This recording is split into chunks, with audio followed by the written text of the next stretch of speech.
अस्सलाम वालेकुम स्टूडेंट्स, क्या हाल है आपके। आज हम चैप्टर नंबर 1 का एम्पिरिकल फार्मूला और मॉलिक्यूलर फार्मूला का डिफरेंस पढ़ेंगे।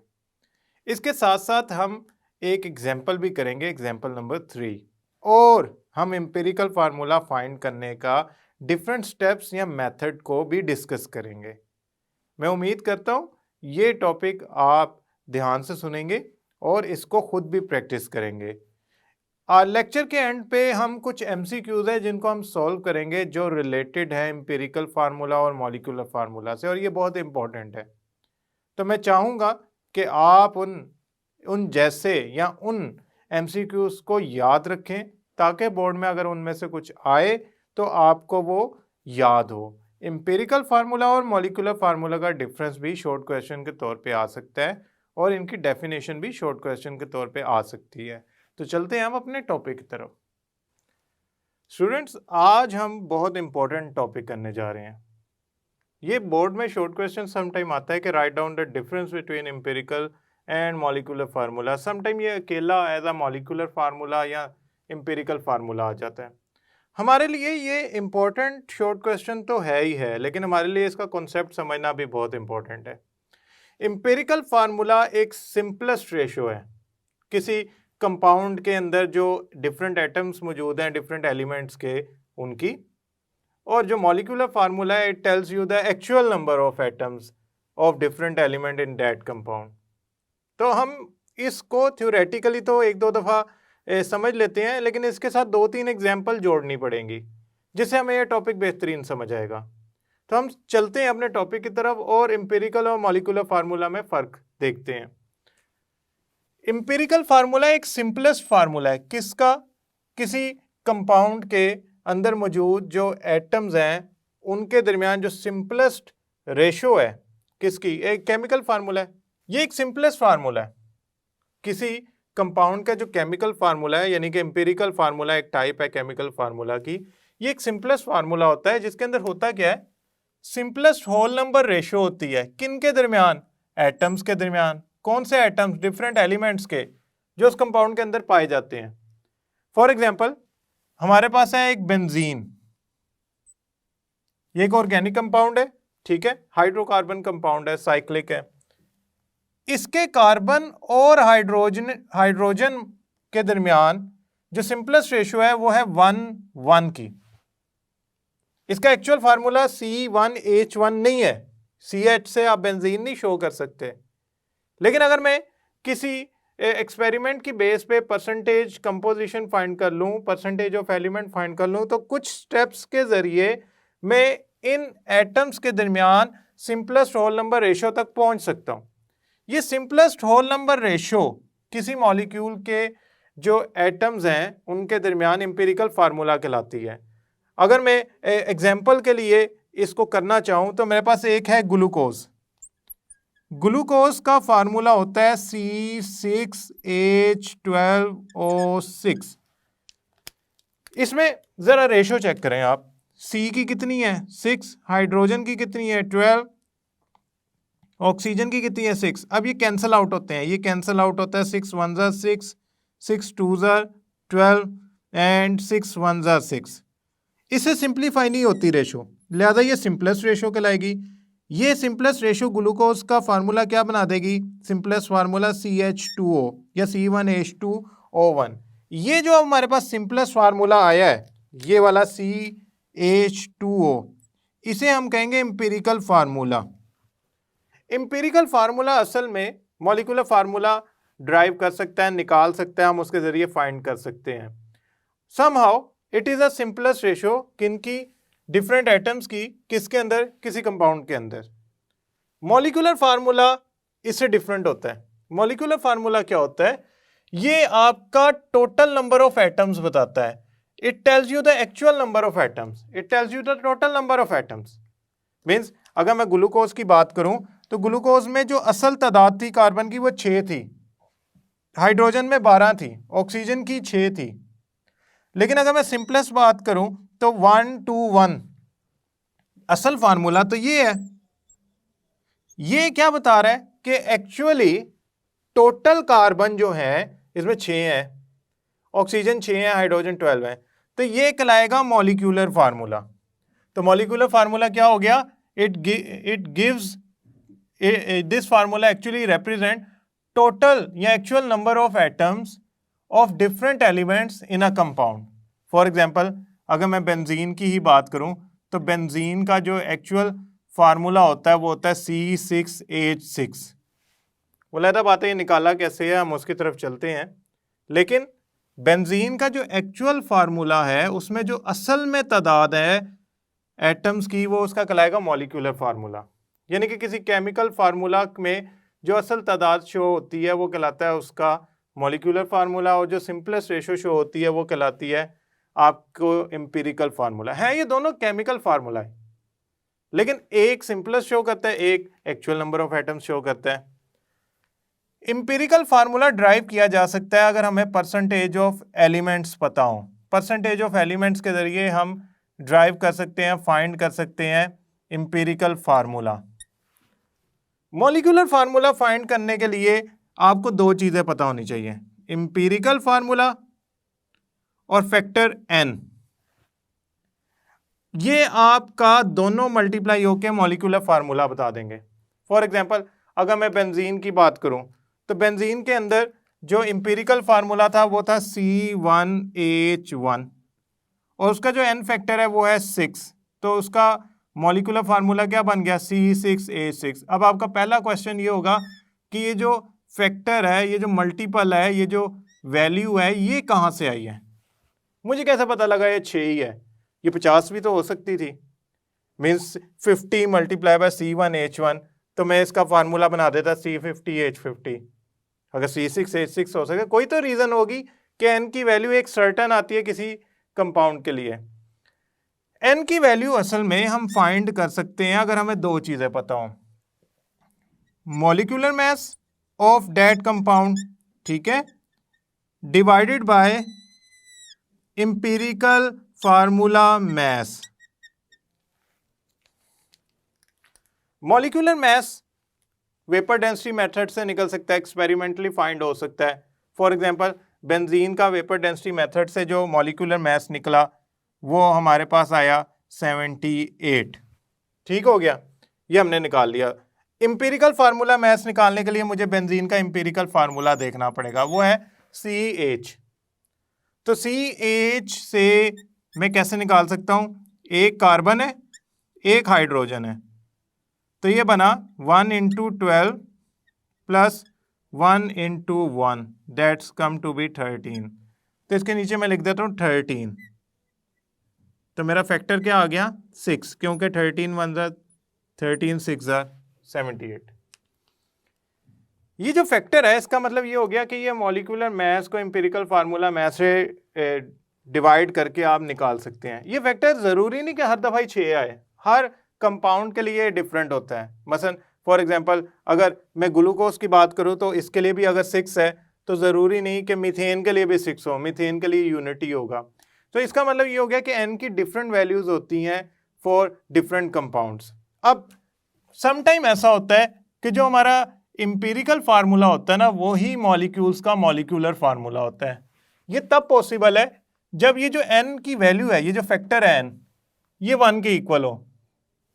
फॉर एग्जाम्पल वाटर, हम सब इस एग्जाम्पल को बार बार स्टडी करते हैं इसकी वैल्यू कैलकुलेट करने के लिए, और बहुत से जगहों पे इसका freezing point, melting point, temperature के लिए यूज होता है, बॉइलिंग पॉइंट।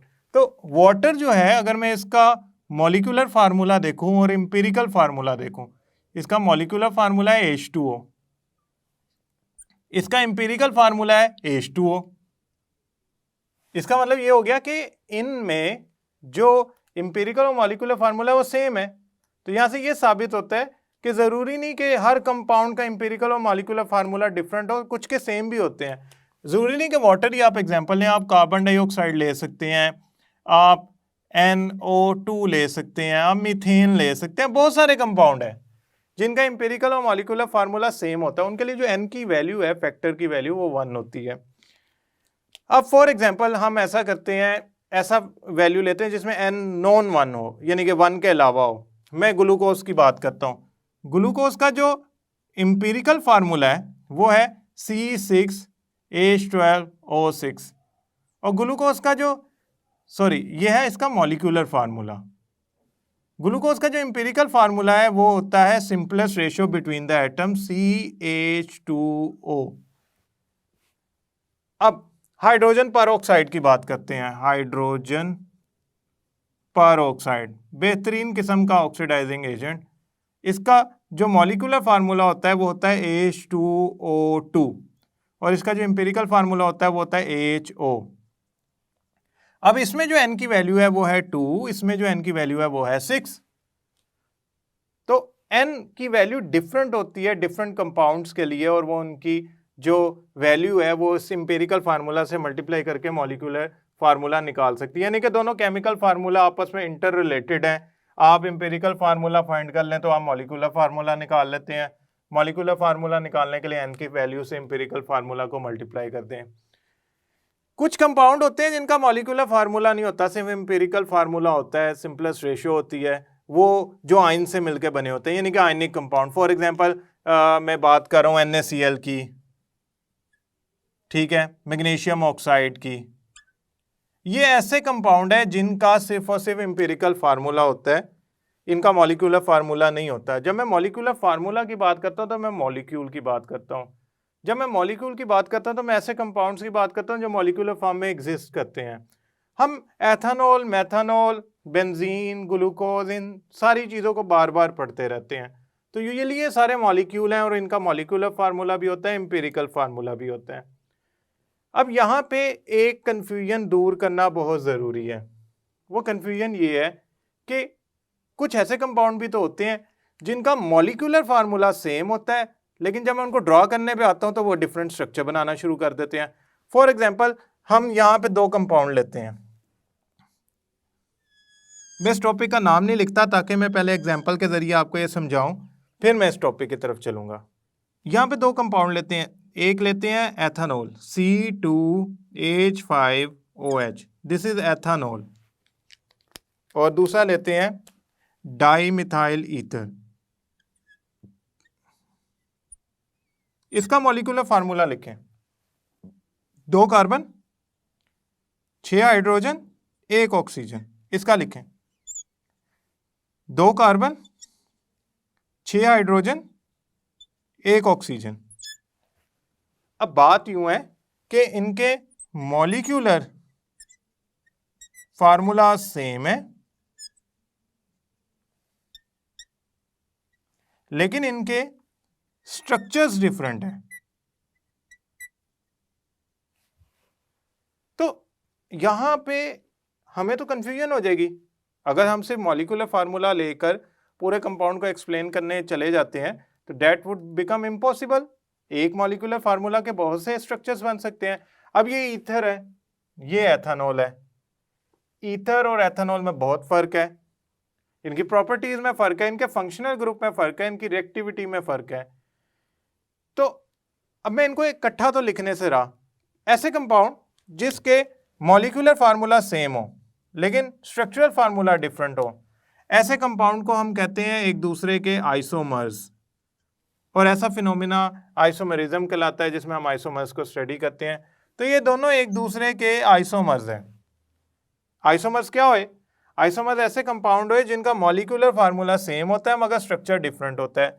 उसमें एग्जांपल के तौर पे हमने एथेनॉल लिया और डाइमिथाइल ईथर लिया।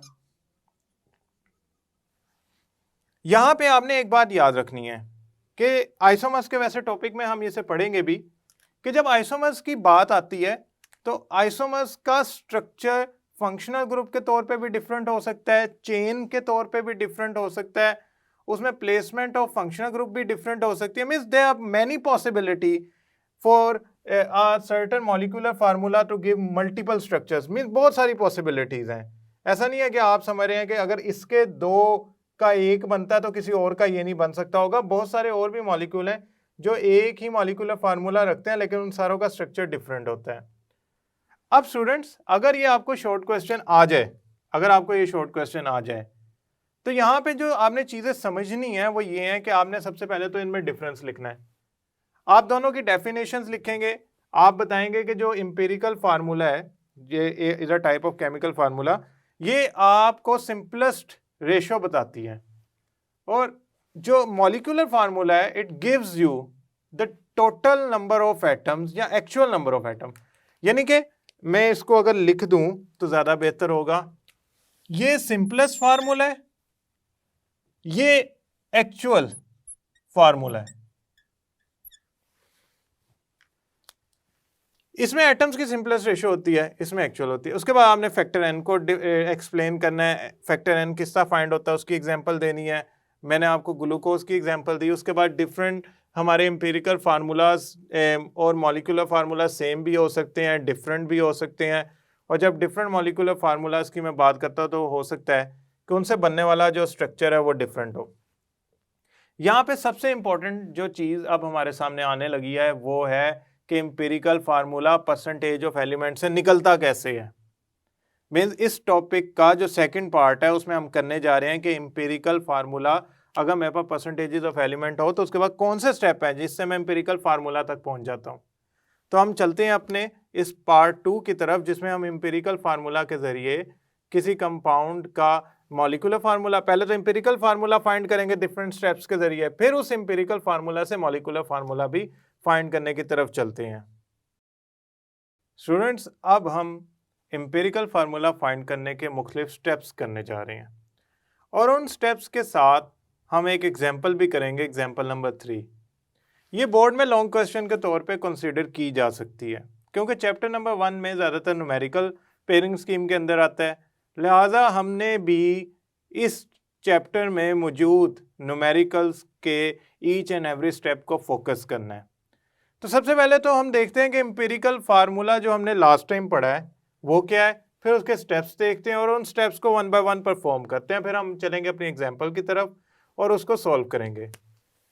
अभी हमने पढ़ा है कि एम्पिरिकल फार्मूला असल में सिंपलेस्ट फार्मूला है। ये एक सिंपलेस्ट होल नंबर रेशियो है किन के दरमियान, एटम्स के दरमियान, डिफरेंट एलिमेंट्स के, जो किसके अंदर मौजूद होते हैं, कंपाउंड्स के अंदर।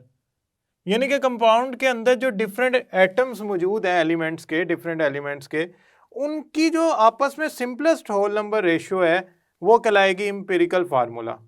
जैसा कि बेंजीन में C और H 1:1 रेशियो में होते हैं। इसको फाइंड करने के 4 स्टेप्स हैं।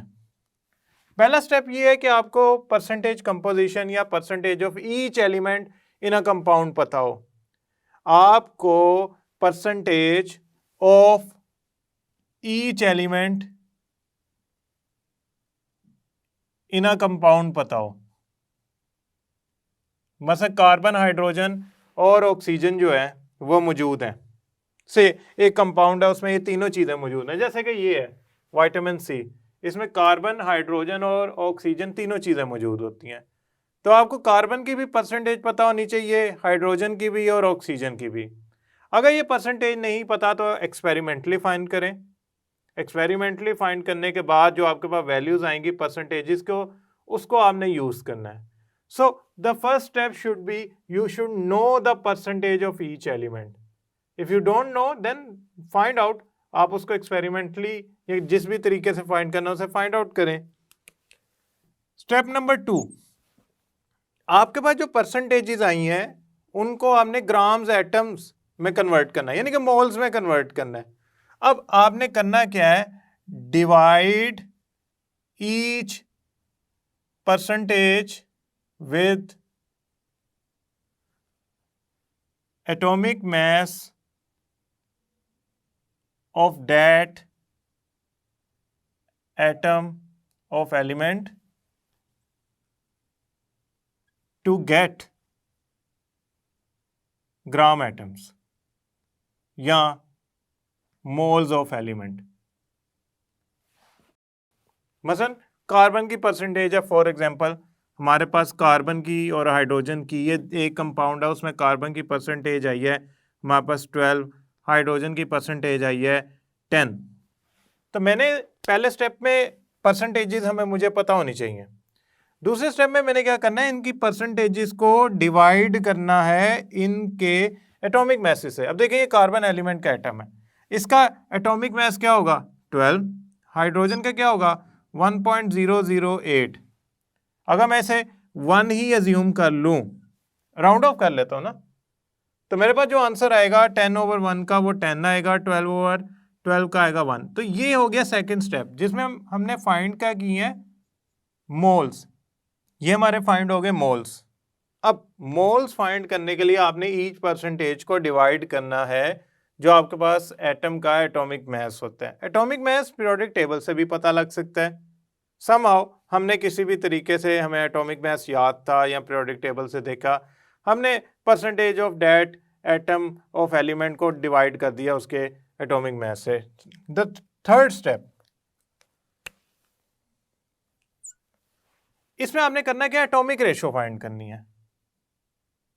एटॉमिक रेशो फाइंड करने के लिए आपको करना क्या पड़ेगा, डिवाइड ईच मोल्स, या जो वैल्यू स्टेप नंबर 2 में आई है, वैल्यू जनरेटेड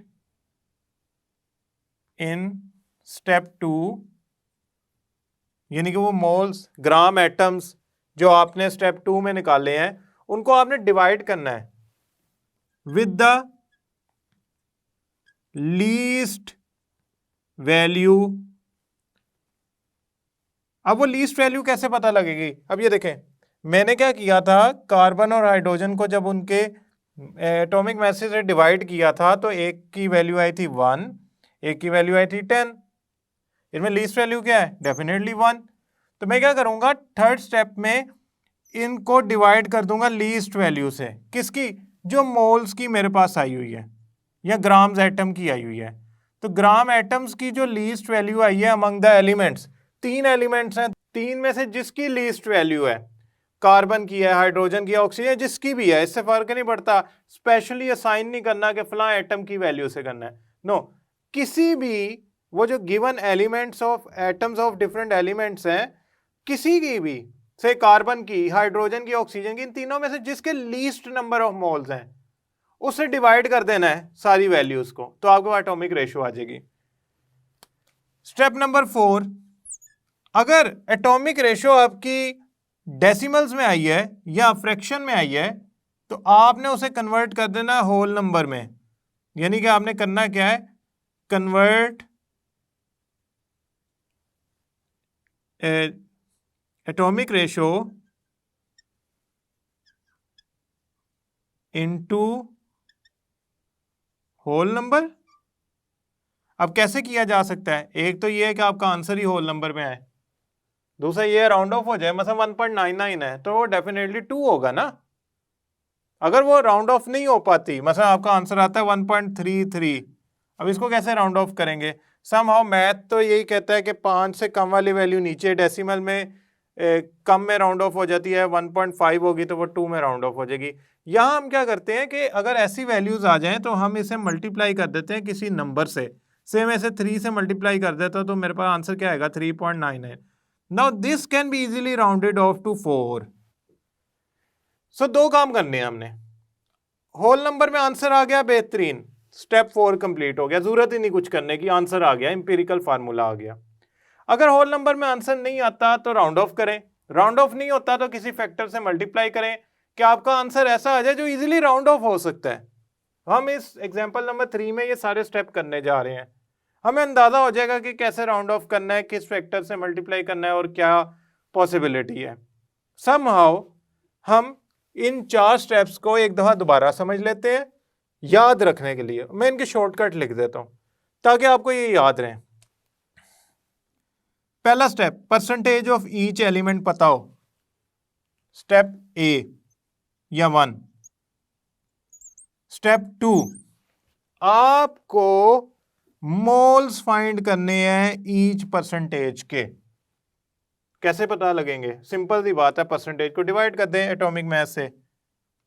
स्टेप 3, आपने एटॉमिक रेशो फाइंड करनी है। एटॉमिक रेशो के लिए आप डिवाइड कर दें स्मॉलेस्ट वैल्यू को सारों से, 4 हैं, 5 हैं, जितने मर्जी carbon, hydrogen, nitrogen, oxygen, sulphur, phosphorus, जो भी है, लीस्ट वैल्यू उठाएं, सारों को डिवाइड कर दें। आंसर आ गया होल नंबर में, बेहतरीन। नहीं आया, कन्वर्ट करें, राउंड ऑफ करें, मल्टीप्लाई करें किसी फैक्टर से, but you need to do this.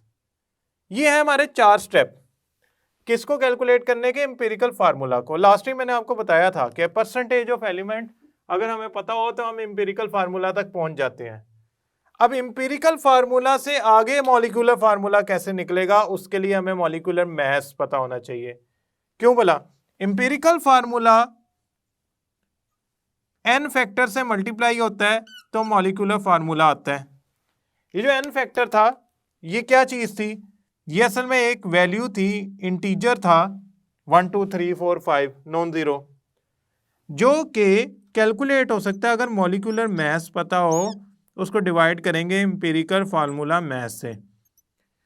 Empirical formula mass कैसे आएगा? एम्पिरिकल फार्मूला से मॉलिक्यूलर मास कैसे आएगा? You need to find out by experiment. Somehow जो भी आया आपने उसको डिवाइड करना है, एन की वैल्यू आ गई, एन की वैल्यू आई तो आप मॉलिक्यूलर फार्मूला निकाल लें।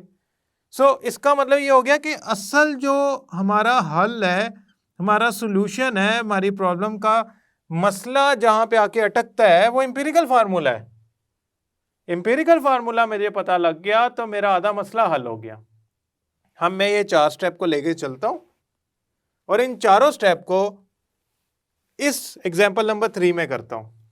और एग्जाम्पल नंबर 3 में करते हुए मैं इस बात का ख्याल रखूंगा कि मैं स्टेप वाइज ही कॉपी कर रहा हूं, रादर देन के मैं इसको कुछ स्टेप्स को सिर्फ इसलिए मिस कर दूं कि वो मुझे आसान लगे। मैं कोशिश करूंगा कि ये जो 4 स्टेप्स हैं इनको मैं यूज़ कर सकूं, अपने स्टूडेंट्स जो हैं आपको समझा सकूं कि कैसे ये 4 स्टेप परफॉर्म होने हैं। ओके स्टूडेंट्स, अब example number 3, vitamin C contains carbon, hydrogen, oxygen. Okay fine. Now इस क्वेश्चन में उनकी डिमांड है कि आप एम्पिरिकल फार्मूला फाइंड करें, simplest whole number ratio find करें between the atoms of different element in a compound, chemical formula एक find करें। इसको फाइंड करते हुए हमने एक चीज सोचनी है। वो क्या सोचनी है? कि एम्पिरिकल फार्मूला फाइंड करने के लिए परसेंटेज ऑफ एलिमेंट, यानी कि स्टेप नंबर 1, इसको मैं लिखता हूं यहां पे। स्टेप नंबर 1 हमें पता होना चाहिए। स्टेप नंबर 1 ये है कि percentage of each element in a compound हमारे पास मौजूद हो। ओके, ये तो हमारे क्वेश्चन में गिवन है। अगर ना गिवन होती तो हमें फाइंड करनी पड़नी थी। किस फार्मूले से? वो फार्मूला था हमारे पास, एलिमेंट की परसेंटेज इक्वल होती है mass of element in that compound divided by mass of compound multiply by 100, वरना मुझे फाइंड करनी पड़नी थी। लेकिन चले, अच्छी बात है, इसमें तीनों की गिवन है। मैं ऐसा करता हूं, इन तीनों एलिमेंट्स को रेशो में लिख लेता हूं, कार्बन, हाइड्रोजन, ऑक्सीजन, और इनकी जो परसेंटेजेस गिवन है उसको भी लिख लेता हूं। कार्बन की गिवन है 40.92, 4.58, 54.5। Okay, step number 1 is complete, fine. Divide each percentage with atomic mass of that atom of an element to get gram atoms। यानी कि ना, अब मेरे पास एटॉमिक मास से डिवाइड करना है ताकि मैं मोल्स निकाल सकूं। मैं ये 3 वैल्यूज हैं, इनको डिवाइड करने जा रहा हूं इनके एटॉमिक मासेस से, ताकि मेरे पास मोल्स निकल सके। यानी कि मैं स्टेप नंबर 2 करने जा रहा हूं। तो आप बताएं कार्बन का मास कितना होता है? सोचें, 12, 12। हाइड्रोजन का क्या होता है? हाइड्रोजन का होता है 1.008। ऑक्सीजन का क्या होता है? 54.5 परसेंटेज है, उसका मास होता है 16। Now here comes different decimals with multiplication and division में। जब डेसिमल, डिवीजन और मल्टीप्लिकेशन में आ जाए ना, तो एक सबसे बड़ा मसला ये आता है, स्टूडेंट्स जो हैं डेसिमल वाली वैल्यू नहीं लिखते। मसलन अगर इसका जो भी आंसर आता है स्टूडेंट वो लिखेंगे नहीं, स्टूडेंट लिख देंगे 4.5 या 4.4, जो भी आंसर आता है स्टूडेंट्स वो लिख देते हैं, आगे डेसिमल की वैल्यू नहीं लिखते। कम से कम 2 डेसिमल की वैल्यूज लिखनी है आपने, इसको सोच लें आप। अब हम चलते हैं इसके आंसर की तरफ। इसका आता है, इसको डिवाइड करेंगे, आंसर आएगा 3.41। ये आपका जनरेट करता है 3.406। ओके, इसको करेंगे तो आंसर आएगा 4.54। ये 3 हमारे पास मोल्स आ गए, हमारे पास ग्राम एटम्स आ गए। नाउ स्टेप 3 करने जा रहे हैं। 3 में हमने क्या करना है, इनमें जो लीस्ट वैल्यू है उससे डिवाइड करना है। Step 1 percentages, step 2 atomic message find, atomic message से डिवाइड किया और मोल्स निकाल लिया। Now divide by least value, divide by least gram atom या मोल्स। ओके, ये सारे ग्राम्स एटम आए हैं या मोल्स आए हैं, तीनों मोल। 3.41 डिवाइडेड बाय, इनमें से लीस्ट वैल्यू कौन सी है, 3.406, इसको भी डिवाइड करें 3.406, इसको भी डिवाइड करें 3.406 को 3.4। इन तीनों में से जो छोटी वैल्यू थी ना वो ये थी, इससे मैंने तीनों को डिवाइड कर दिया। अब आप कैलकुलेटर यूज करेंगे तो इसका आंसर आएगा अप्रोक्सीमेटली 1, इसका आंसर तो वैसे ही 1 बनता है, इसका आंसर आएगा 1.33, 2 डेसिमल से। Now here is one other thing के अब मसला ये आ गया कि स्टेप नंबर 4 कहता है कि होल नंबर रेशियो है, तो आंसर आ गया। मैंने जब गौर से देखा ये तो होल नंबर रेशियो नहीं है, ये तो डेसिमल है, फ्रैक्शंस है, तो ये तो नहीं आंसर है, ये तो नहीं आंसर है। फिर क्या करें, इसको कन्वर्ट करें, इसे राउंड ऑफ करें। मैं कहूँगा नहीं नहीं, राउंड ऑफ नहीं होता, इसको मल्टीप्लाई करना पड़ना है किस वैल्यू से। मैं ऐसा करता हूँ, इसे 3 से मल्टीप्लाई करता हूँ। 3 से मल्टीप्लाई करने का फायदा ये होगा, ये जो 0.33 है ना, ये जो 0.33 है, ये 0.99 हो जाएगा, जिसको राउंड ऑफ करना सबसे आसान काम है 1, मैं नेक्स्ट में राउंड ऑफ हो जाता है। तो मैं ऐसा करता हूं, इस पूरी वैल्यू को मल्टीप्लाई कर देता हूं 3 से, यानी कि किसी फैक्टर से मल्टीप्लाई कर दिया ताकि जो मेरी रेशियो है वो होल नंबर में आ जाए। मैंने स्टेप नंबर 4 पे आ गया, मैं स्टेप नंबर 4 जो है उसको एरो से यहां तक ले आता हूं। अब ये हमारे पास आंसर आया 3 1 3, 3.993। आप कहेंगे सर इसको तो 4 में कन्वर्ट कर लें, तो क्या बना 343। अब आंसर क्या आया हमारे पास, ये आंसर बना, कार्बन है, कार्बन 3 है, हाइड्रोजन 4 है, ऑक्सीजन 3 है। तो ये हमारे पास इंपेरिकल फार्मूला बन गया इसका, C3H4O3, ये 4 है। ओके, अब आपने क्या किया, आपने एक चीज देखी कि इसमें वो चारों स्टेप अवेलेबल हैं जो हमने पढ़े हैं, जो इंपेरिकल फार्मूला फाइंड करने के लिए जरूरी हैं। इंपेरिकल फार्मूला फाइंड करते हुए सबसे पहले तो परसेंटेज ऑफ एलिमेंट नहीं है तो इस फार्मूले से फाइंड कर लें। एक्सपेरिमेंटली वैसे गिवन ही होती है, अक्सर एक लॉन्ग क्वेश्चंस में गिवन होगी। Not need to go for the percentage, simply you will be given the value, आप उनको कंपैरिजन में लिखें। सबसे आसान तरीका है कंपैरिजन में हल करना, आपका आंसर डायरेक्ट जनरेट हो जाता है। Step number 1 percentages, step number 2 molecular message से डिवाइड कर दें। जब आप मॉलिक्यूलर मैसेज से डिवाइड करेंगे तो आपकी कुछ वैल्यूज आएंगी डेसिमल्स के अंदर, यानी कि आपने स्टेप में परसेंटेज, मोल्स, मोल्स के बाद हमारा तीसरा स्टेप था एटॉमिक रेशियो। एटॉमिक रेशियो के लिए हमें लीस्ट वैल्यू से डिवाइड करना पड़ेगा। लीस्ट वैल्यू इसमें से कौन सी है, 3.406, इन तीनों में मैंने उससे डिवाइड कर दिया, तो मेरे पास ये होगी सिंप्लीफाइड फॉर्म। अब ये simplified form whole number ratio नहीं है, अगर होती तो इसमें डेसिमल ना आ रहा होता। डेसिमल खत्म करने के लिए मुझे राउंड ऑफ करना है, राउंड ऑफ करने के लिए 3 से मल्टीप्लाई किया तो मेरे पास ये 3.994 हो गया। तो यहां से फार्मूला बन गया C3H4O3। अब स्टूडेंट्स ये एग्जाम में डेफिनेटली एक लॉन्ग क्वेश्चन के तौर पे न्यूमेरिकल आ सकता है, वो स्टेप भी शॉर्ट क्वेश्चन में पूछ सकते हैं। तो 4 स्टेप आपने शॉर्ट क्वेश्चन में लिख देने हैं। मैंने कोशिश की है कि मैं इसके ईच स्टेप को विद पॉइंट टू पॉइंट करूं, और जो हम आगे न्यूमेरिकल करने जा रहे हैं अगले लेक्चर्स के अंदर, उसमें भी हम ये स्टेप्स को रिवाइज करके फिर न्यूमेरिकल सॉल्व करेंगे। तो ये 4 स्टेप आपकी फिंगर पे होने चाहिए। पहला परसेंटेज ऑफ एलिमेंट, दूसरा मोल्स, तीसरा एटॉमिक रेशियो, चौथा होल नंबर में आपकी वैल्यू आनी चाहिए। ये 3 MCQ ऐसे हैं जो कि एग्जाम के लिहाज से बहुत इंपॉर्टेंट है। दूसरी बात ये है कि ये MCQs ऐसे हैं जो आपके एम्पिरिकल और मॉलिक्यूलर फार्मूला के कॉन्सेप्ट को फर्दर रिफाइन कर देंगे। यूजुअली मॉलिक्यूलर फार्मूला और एम्पिरिकल फार्मूला से रिलेटेड MCQ एंटी टेस्ट वगैरह में भी अपीयर होते हैं। तो डेट इज़ वाई आज हमने एम्पिरिकल और मॉलिक्यूलर फार्मूला के टॉपिक के अंदर इन MCQs को भी सॉल्व करना है। So the first MCQ is which of the following compound does not have empirical formula CH2O। इनमें से कौन सा कंपाउंड ऐसा है जिसका एम्पिरिकल फार्मूला CH2O नहीं है। अब बात यूं है कि CH2O फार्मूला मैं चेक कर लेता हूँ वन बाय वन, कौन नहीं बना सकता। अगर मैं फर्स्ट वाले को देखूं तो ये बनता है दो हाइड्रोजन एक कार्बन और एक ऑक्सीजन। और अगर मैं इसको सिंप्लीफाई करना चाहूँ इस मॉलिक्यूलर फार्मूला को, ये चार मेरे पास मॉलिक्यूलर फार्मूलाज गिवन है, पहले मैं मॉलिक्यूलर फार्मूलाज को लिखूंगा फिर सिंप्लीफाई करूंगा। अब इसमें दो हाइड्रोजन थे तो मैंने इकट्ठे लिख दिए।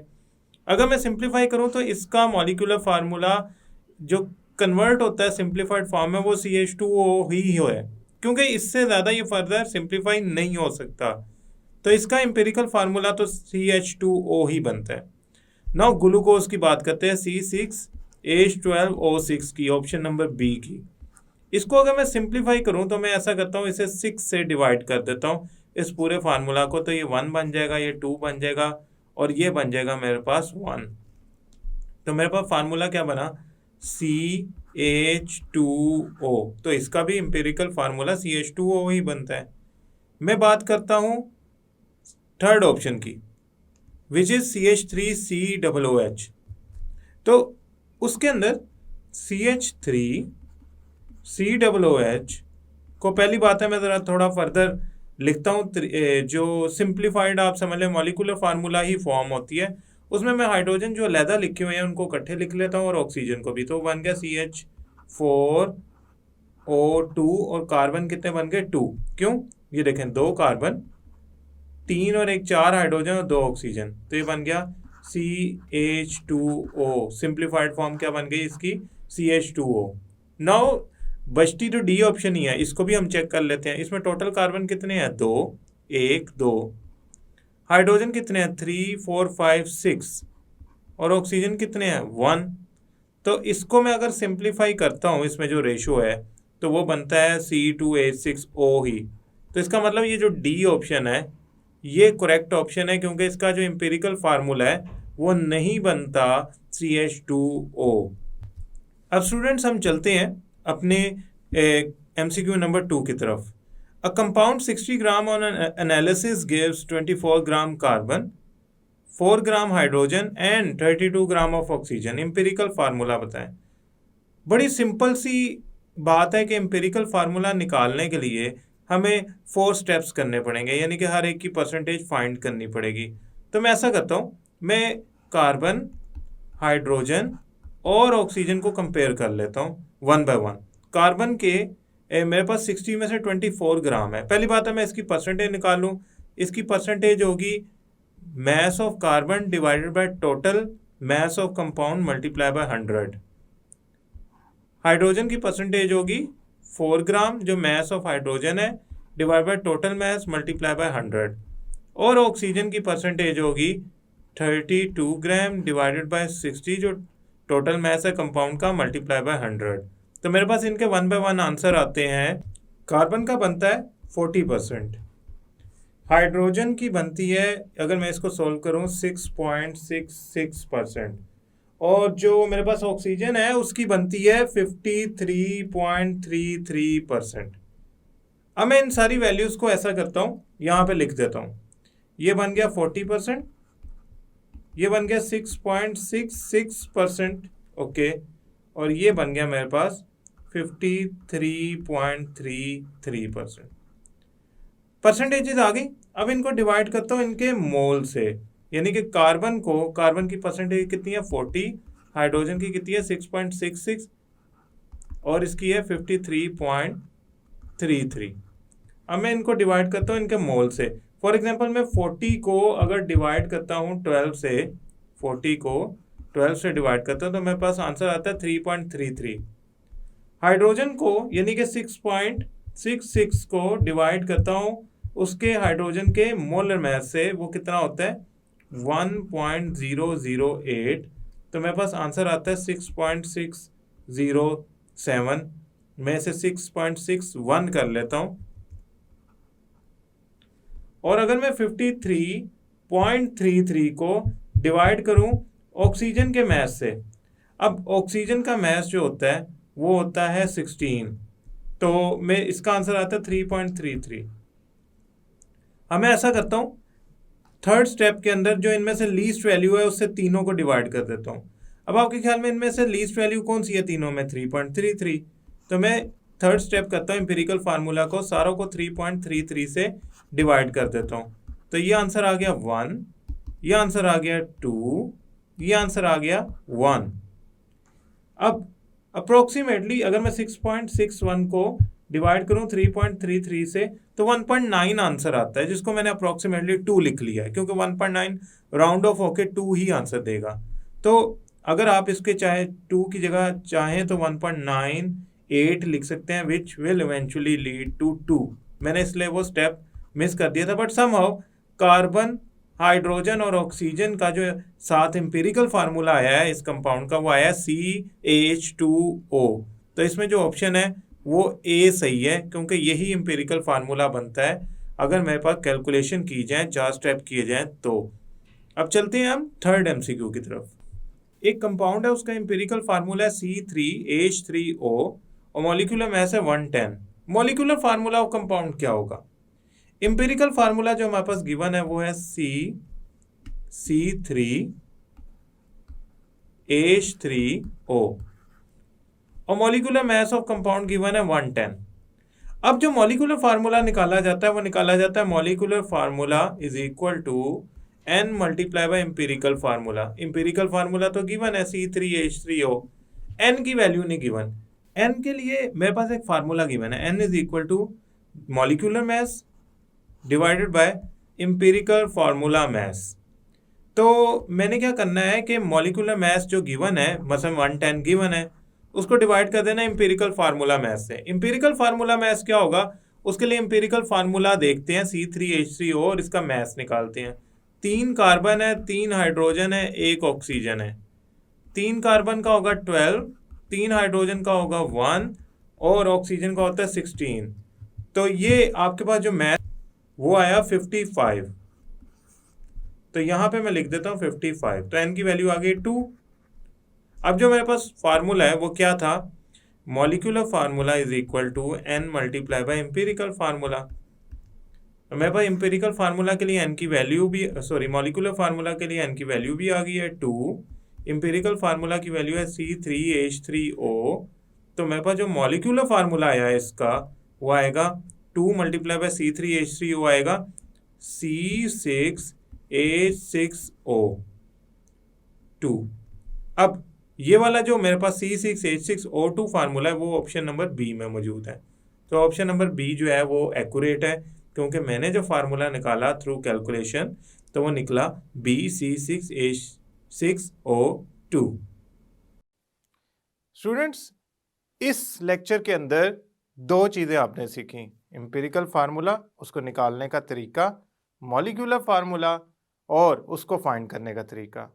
मैं उम्मीद करता हूँ ये लेक्चर आपको समझ आया होगा और इसमें मौजूद जो MCQs मैंने आपको सॉल्व करवाए हैं वो भी आपको याद हो गए होंगे, समझ आ गए होंगे।